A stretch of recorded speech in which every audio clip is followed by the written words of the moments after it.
I'm always curious about where people grow up and how they grow up, and the kind of effect that that has, you know, that kind of, those formative years in a certain place, how that affects you in your work and your writing.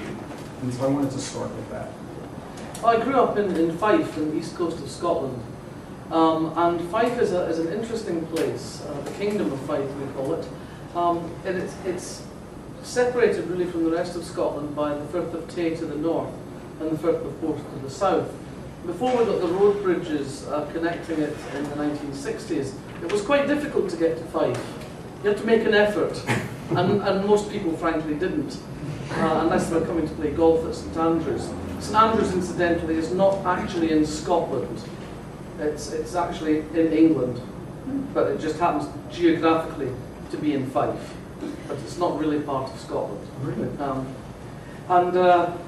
Anyway, I grew up in the real Fife. It was very much a mining community. Both my grandfathers were miners. My father started working at the shipyard. He worked when I was born. Later ended up working for the town council. It was sort of pretty uneventful childhood in many ways. You know, I'd often curse my parents for giving me a happy childhood. Happy marriage, well brought up, But no major traumas along the way. happened. I discovered books is what happened. My parents were very much of the generation that believed in improvement, self-improvement, and that the way to escape from your working class background was through education. My father was an avid member of the Bow Hill People's Burns Club, which is not about, you know, setting fire to things. It's about the poet Robert Burns, and they would meet monthly and celebrate the work of Burns. And these were not educated people by any manner of means. They were mostly railway workers and miners, and they would meet to read the poetry of Burns and talk about it. And that the sort of the politics of Burns very much imbued my childhood. The notion of equality. The notion that it didn't matter what strata of society you were born into, what mattered was what you achieved with your life, what you did with your life, and that you call no man your master. And that's turned out to be quite a useful way to live my life, I think. My mother used to take me to the library from a very early age, before I could read, before I could even say library. Apparently I used to say I was going to the Labrador, because that was the kind of dog we had. But as soon as I could, was old enough to get my own library ticket, I was very lucky because we had moved house to live across the street from the Central Library. So although books were a luxury we couldn't afford to buy in the house, I had constant access to a wide range of books. And the thing is, in Scotland back in the 1960s when I was small, it was still very much a Presbyterian, straight-laced country. And although you could take 4 books at a time out of the library, 2 of them had to be non-fiction. Heaven forfend, you should just have unmitigated pleasure. So I ended up reading all sorts of things that I probably would otherwise not have looked at, history and natural history, poetry, drama, rather than just feeding myself on fiction all the time. My big problem, you tend to come at weekends, so I go to stay with my grandparents, and they lived in a little village where there was no library. There was a library bus that used to come around on Mondays, but I wasn't allowed on the library bus because I didn't actually live there. So I was like the kid at the sweet shop, you know, my face up against the glass, looking at the books that I wasn't allowed to touch. And my grandparents were not readers at all. I think they thought the devil would enter through your eyes if you read too much, you know. But they did, for some reason, no one's ever been able to explain, as well as their copy of the Bible, have a copy of Agatha Christie's Murder at the Vicarage. And one of the things that the linguistic scientists tell us is that you can read Christie if you have a reading age of about 9. And I think I was quite a precocious reader, so I was reading that from an early age. And whenever I ran out of books I brought with me, I reread them at the Vicarage. And I was deeply engaged with the plot. I think it was the storytelling. I've always loved being told stories. And I loved the way that the story fitted together. The Murder at the Vicarage is the first Miss Marple novel, and it's beautifully constructed. It's got lots of different subplots and red herrings going on. So there's a lot happening in this book. And the figuring out, even though I'd read it so many times I could practically have recited the first chapter off by heart, the figuring out of how it all came together fascinated me right from the very beginning, I think. And then, of course, I was delighted to see at that page at the beginning of the book that she'd written more than one. She'd written quite a few books, that Agatha Christie. So I wanted to read more of these. But the problem then was that the books were in the adult library. Now, it's not like it is now where all the books are out there, open shelves, open access, you can read anything you want at any time. And back then, the books in the adult library might as well have been behind the Berlin Wall. I'm sure the librarians have machine gun posts. And so, is it not on? Can you hear? Yeah, I hear it. And now you're going to be really amplified. You're going to be deafened. So I was desperate to get my hands on these books. And eventually I resorted to a stratagem, I suppose you could say was the start of my life in crime. And I stole my mother's library tickets. And I would go over to the library like the cat in Shrek, with the big eyes, the beautiful look. I have to get a book for my mum, she's not well. And I don't know if that this is going to do with there's a recurring theme in my standalone novels. It is the notion that your sins will find you out. The past is never dead. The past is always there waiting to catch up with you. And indeed, the past eventually caught up with me, because a few years ago I did an event back at Kirkcaldy Library. And my mum still lived across the road from the Central Library, and so she came with me to this event. Amazingly, one or two of the librarians were still there from when I was a kid. At that time I thought they were ancient. I expect they were probably about 23. I introduced my mother, and one of them looked a little oddly at my mother and said, "Oh, Mrs. Mcdermid, I thought you were dead." I was a bit taken aback. "Dead? Why would I be dead?" And the librarian said, "Well, with you being a bedridden invalid."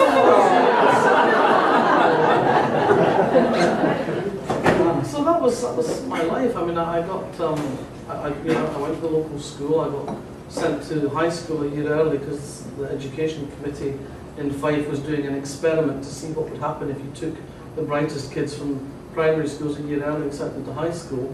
I have to say it wasn't a very good experiment. It didn't really work very well. It produced me and Gordon Brown. And one or two people who did well. But it meant I was incredibly young when I went to university, and I think, on balance, it probably might have been better if I'd been slightly older. I actually don't want you to stop speaking for a minute, but there were two things. First of all, I'm trying to think of like my father getting together with his buddies to go, read and discuss Robert Burns. It's like, no, I can't picture that. The other thing is that I was in a program called SP in New York when I was growing up, Special Progress, so I ended up going to college when I was 16, which is a terrible thing because then, and I lied a lot of times until I wanted to be younger. But, for many years I just had to be older. Anyhow. Yeah, totally. So I just turned 17 when I went to Oxford. Yeah. And I mean, it's hard. I couldn't even get a bank card, because you have to be 18 to get a bank guarantee card for your checkbook, So it was crazy. And you're always kind of bizarre life. Yeah, I think you're always kind of racing then to stay up with the big kids in a certain way. But it didn't really do you any harm, I don't think, now. You've gotten over that. I've gotten over it. I think when I turned 50, I kind of thought, it's okay, you can relax. I disagree with you. I think it's not true. And I have to do something that's really driving me crazy, and there was no subtle way to do it. So why didn't I take it out before? Sorry, very, very classy, right? Oh, yeah. Nice move. Sophisticated New York. Always, very nice. Born and raised, and this is what happened. It's impressive for us who've not had the benefits of a New York upbringing. I mean, if you want part of this, keep it for later. Thank you. Okay, not going to be a new piece. Skipping ahead to your years as a journalist, it made me think that there are many writers, I can think of crime writers, who have journalism in their background, like Connolly or Lipton, and how, if you felt that was a help to you writing your books. I don't know. I think it's there are some things I took from journalism that were very useful, but they might not necessarily be things that people expect. I suspect that some of us who end up as writers became journalists because we're essentially unemployable. And journalism is very good for the unemployable because it's essentially a non-hierarchical world. And also there's a lot of variety, so you don't get a chance to get quite so bored as you do in a lot of other jobs. But the things that I think I took from journalism were, the first thing, and that's a really important thing, is the sense that it's a job. Writing is a job. It's not a luxury, it's not an indulgence. When the news happens, that's when you have to write the story. You can't go to the news editor and say, I'm not really in the mood to write about the train crash today. You know, I'll do it later in the week. Is that okay? So you can't do that. And so you learn very quickly that you have to get something down on paper. And what I learned was it doesn't matter what's going on in your life, if your cat's died or your lover's left you, you can still get 1,500 words down, and if you get 1,500 words down, you can make it better. And so I've never subscribed to that. I have to wait for the muse to strike. Writing is my job. When I'm in the time of year where I'm writing a book, that's what I have to do. I have to get up in the morning and go to the office and write. And yeah, some days it's horrible. And it takes forever to write 3 sentences, but you've got to do it. And the other thing that journalism gave me was, because I was a news reporter and I did all sorts of stories. I did everything from showbiz celebrity stories to just hard news stories, breaking news stories. And so I had access to a vast range of people's lives. I had the chance to just walk in and out of their lives, the visiting firewoman, and I saw, I had all these snapshots of people under pressure, people in extremis, people usually suffering some sort of crisis, but I saw their homes, I saw their places of work, I saw how they behaved under pressure, and it gave me this vast database that I can go back to and access when I'm writing a book, and I can think about how I want a character to react. What kind of house are they going to live in? What kind of office are they going to work in? What kind of job are they doing? All of these things I was fortunate enough to get that privileged access to. So that all just went into the filing cabinet in my head that allows me to draw on for writing character. Yeah, I haven't been, it's hearing that's like amazing to me. I love that, and I feel completely jealous of it, although I do sneak into people's houses. But I think that, the thing is about... But you did your time. You served your time. And you've been well behaved since. Not really. but I'm going to just move into something else because you started to talk about your process and going to work. It's funny because we were talking about it yesterday in class, how you can't wait for the muse. If you do, it may never come. And I don't understand how people take 10 years to write a book. What are they doing every day? Well, you should go to one of the art colonies and be there with a very serious literary writer and tell them that, yeah, you're working on your 5th book and it's 5 years. I mean, like every year for 5 years, you turn in a book and they look at you like, because it's 5 years in there. Well, you don't have to take 5 years to write a book to write good prose. No, I agree with you. Yes. And there are many people in that other zone who can, but I was going to say, you've written, you said 26 novels. 26 novels. And a book of short stories. You contribute to the paper still. Children's book, don't forget the children's book. I did forget that story. That's a great work of literature. Well, that took me about 10 years. So, since you were talking about going to your office and writing, and since there are many writers in the room, I know the writing process is so sexy and exciting sitting, behind your computer. But I like to wear lycra and spangles. I'm picturing it now, and I would never be able to read one of your books without that picture. If you could elaborate on your process, you're just writing, how you come to a novel, if you rewrite a lot, all of that sort of stuff. Well, story is what starts me off, because at the heart of every book that holds a reader's attention, that lives in their imagination, is a story. I believe that we're hardwired for narrative. You see, cave paintings before we had language of telling a story. Here's the woolly mammoth, here's us chasing the woolly mammoth, here's us killing the woolly mammoth, here's the woolly mammoth for tea. and we told ourselves stories when we had very, very primitive forms of language, and we've always done that because we've always tried to make order out of the chaos that is our world around us. And so for me, it always starts with something that has the potential to be story. It's something that intrigues me, it's something that interests me, it's something that makes me go, that's weird, or that's really interesting, or I didn't know that. And that starts a kind of what-if process. Well, if that was the case, then what if this were to happen? If this is the case, well, what if this were to happen? And it's often very small things. It might be something that happens to me, it might be an anecdote somebody tells me, it might be a throwaway line in a radio programme, but it's something that sets that little ticking going on in my head. For example, this book, The Vanishing Point, the first starting point of this book was probably about 3 or 4 years ago, maybe more than that. I was coming through O'Hare Airport with my son, and I have knee replacements, so I set off the metal detectors, so I'm immediately a suspect terrorist.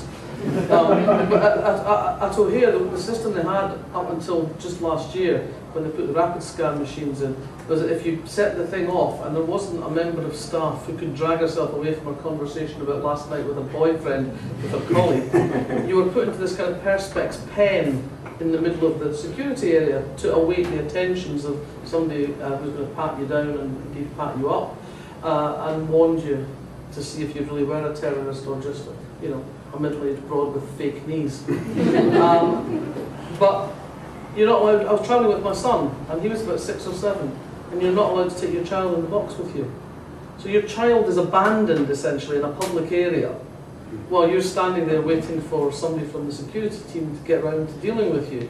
I was standing there watching my son standing by the luggage belt as the carry-on bags came through.